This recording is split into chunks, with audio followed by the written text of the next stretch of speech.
नमस्कार। Something in between के 218वें episode में आप सभी का बहुत स्वागत है। गुरुवार को सुप्रीम कोर्ट ने एक वाजिब सवाल उठाया है। मुख्य न्यायाधीश एनवी रमन्ना की पीठ ने केंद्र सरकार से राजद्रोह कानून की जरूरत बताने के लिए कहा है। पीठ ने सरकार से यह भी पूछा है कि ब्रिटिश काल के इस कानून को जारी रखने की जरूरत क्यों है। क्या इसलिए कि इसके जरिए आलोचनाओं का मुंह बंद किया जा सके,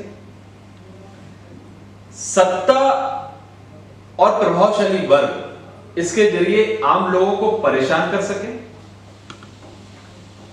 हमें देश की शीर्ष अदालत का शुक्रगुजार होना चाहिए, वह इसलिए कि शीर्ष अदालत ने वाकई बेहद गंभीर मामला उठाया है। जाहिर तौर पर देश में अब भी ऐसे कई कानून हैं जिनकी वाकई ही कोई जरूरत नहीं है।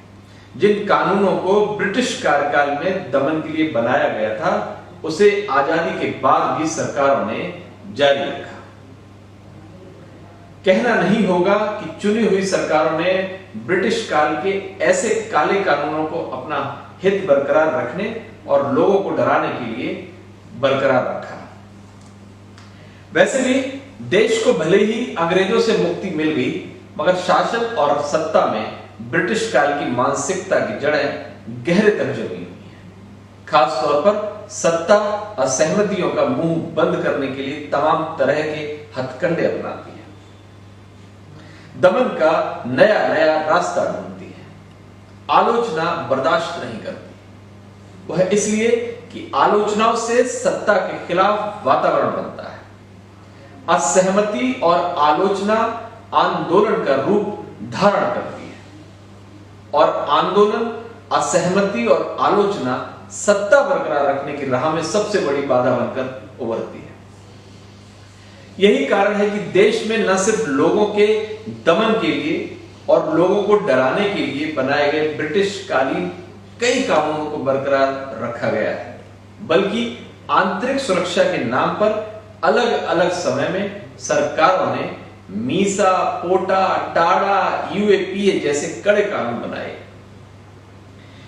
भले इन कानूनों को बनाने के पीछे राष्ट्र की सुरक्षा का बहाना बनाया गया, मगर हकीकत में सरकारों ने इन कानूनों के जरिए असहमति रखने वाले लोगों का दमन करने का लाइसेंस हासिल कर लिया है। आपातकाल के दौरान मीसा के तहत गिरफ्तार लोग ज्यादातर कांग्रेस के विरोधी थे। हजारों की संख्या में राजनीतिक कार्यकर्ताओं, सामाजिक कार्यकर्ताओं, किसानों को इस कानून के तहत जेल में बंद कर दिया गया था। वर्तमान में यूएपीए कानून मामले में भी ऐसा ही हो रहा है। भीमा कोरेगांव मामले में वाम विचारधारा से जुड़े दर्जनों शख्सियतों को जेल में बंद कर दिया गया है। बीते 3.5 साल में सरकार इनके खिलाफ आरोप पत्र तक दायर नहीं कर पाई। इस मामले ने तब तूल पकड़ा जब बीते पखवाड़े ही फादर स्टेन स्वामी की मौत हो गई।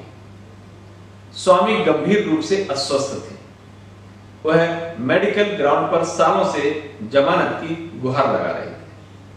अंत में गंभीर रूप से अस्वस्थ स्वामी की अस्पताल में मौत हो गई।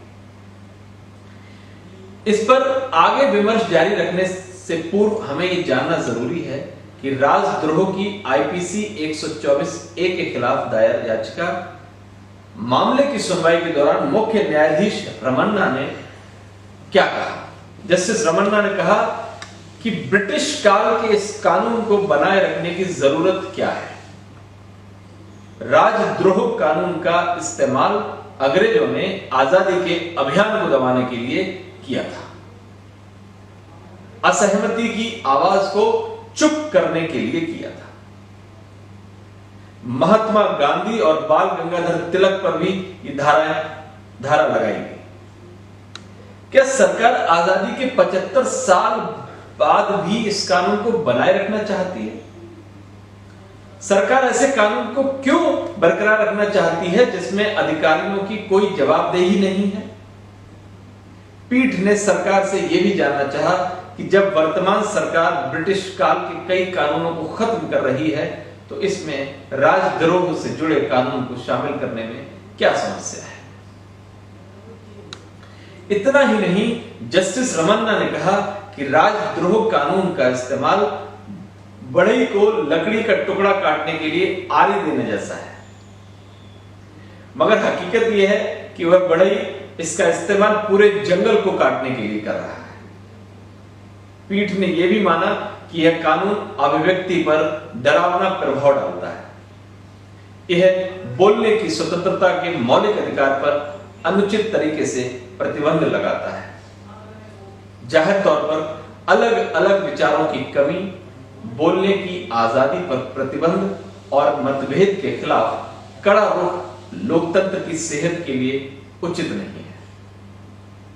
जीवंत लोकतंत्र के लिए ही हमारे संविधान निर्माताओं ने अभिव्यक्ति की आजादी को मौलिक अधिकारों में शामिल किया था। यह भी सच है कि सरकार के लिए देश की सुरक्षा सबसे अहम है, मगर सवाल यह है कि क्या किसी कानून का दुरुपयोग कर देश की रक्षा की जा सकती है? क्या ऐसे कानूनों को देश की सुरक्षा से जोड़कर सरकारें अपना हित नहीं साध रही? क्या इन कानूनों का उपयोग प्रताड़ित करने और डराने के लिए नहीं हो रहा? जाहिर तौर पर ऐसा ही हो रहा है।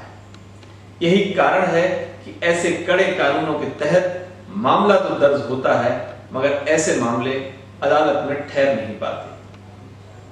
बीते 3 सालों में यूएपीए के तहत जितने मामले दायर किए गए, उनमें महज 2% को ही अदालत में दोषी ठहराया जा सका। इन कानूनों की जद में आने वाले 90% से अधिक लोग बिना किसी अपराध के सालों जेल में बिताने के लिए मजबूर किए गए। ऐसे में अगर सरकार ऐसे कानूनों को बरकरार रखना चाहती है तो सबसे पहले उसे जवाबदेही भी तय करनी होगी। मसलन ऐसे कानूनों के तहत गिरफ्तार लोग अगर निर्दोष साबित हुए तो जांच एजेंसियों के खिलाफ जवाबदेही तय किए जाने की जरूरत है। और इसलिए कि ऐसे कानूनों के शिकंजे में फंसे ऐसे लोगों के बीते दिन कौन लौटाएगा जो बिना किसी दोष के जेल में एक लंबा अरसा बिताने पर मजबूर कर दिए गए। दूसरा रास्ता यह है कि ऐसे कानूनों के मामले में समयबद्ध जांच और एक निश्चित समय में फैसले का प्रावधान शामिल किया जाना जरूरी है। ऐसे कानूनों के इस्तेमाल के मामले में सरकार को बेलगाम नहीं छोड़ा जा सकता। जो भी हो, हमें सुप्रीम कोर्ट के वर्तमान रुख का समर्थन करना चाहिए। सुप्रीम कोर्ट द्वारा जताई गई चिंता और केंद्र से जवाब तलब करने के फैसले की तारीफ करनी चाहिए। आजादी के 7 दशक के बाद भी ब्रिटिश काल के दमनकारी कानूनों के औचित्य और देशव्यापी बहस की भी जरूरत है। ऐसे कानूनों की नए सिरे से समीक्षा के बाद इससे मुक्ति पाने का रास्ता तलाशने की जरूरत है। तभी भारत की सही अर्थों में दुनिया का सबसे बड़ा के साथ सबसे अच्छा लोकतंत्र के रूप में गिनती होगी। नमस्कार।